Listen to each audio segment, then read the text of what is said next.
If we are to understand the meaning of Kerbala, we need to take it out of an Iraqi context, out of a Shia context, out of a Muslim context, and to see it as a piece profoundly of human drama. As a community, we have a history. We didn't just start with our own generation, and we can look back into how other human beings lived the human project. We can take examples from them. We can also take warnings from them. These are the circumstances that led these people to do these terrible things. This is the person who in this situation responded in this wonderful and noble way. I as a Christian would also want to take my own lessons in remembering the events of Kerbala.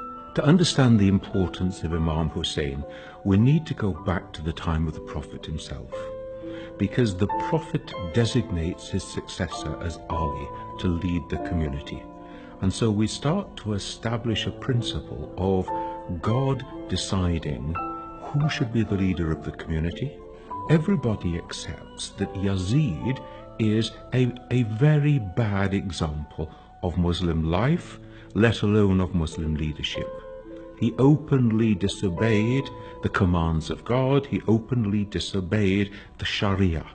It's a crisis of leadership and a crisis of deciding how are you going to respond when injustice and tyranny is facing you. Now, we have here a hadith of Prophet Muhammad which enables us to get a sense of the importance of this. He says on one occasion, "The greatest jihad is to speak the word of truth into the face of a tyrant." This is the highest challenge to any human being, to actually face down a tyrant and not give in. So this is what's going on in the mind of Hussein in Medina with his community, and he knows that in a very short period of time he is going to be faced with the demand to make an oath of allegiance to Yazid, who he knows to be a totally unworthy person to lead the community. Something dramatic has happened in the Muslim community at this stage.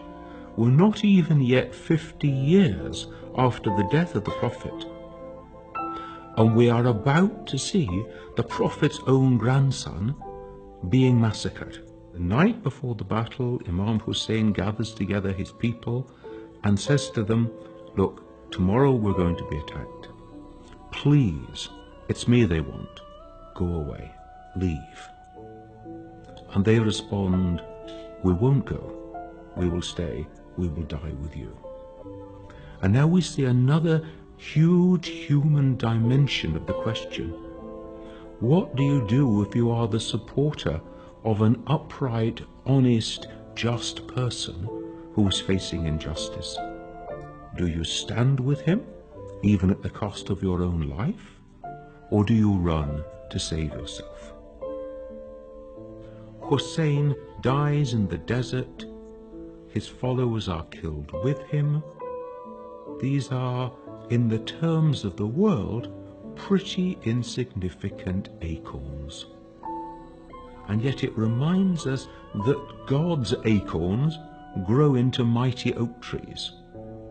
Because here we are 2,000 years after the time of Jesus, 1,400 years after the time of Hussein, and we remember them, and they are examples to us still, and their names live on in the lives of their followers in ways that they could not possibly have imagined. And it reminds us then, in our life of faith, what matters is not the impact that we have, how can we measure it, but how faithful are we to what God calls us to do and to plant, in the trust that the acorn that we plant today, however small it may be, in God's good grace and in God's good time, can grow into a mighty oak. This is the life of faith. We do not ask to see results now.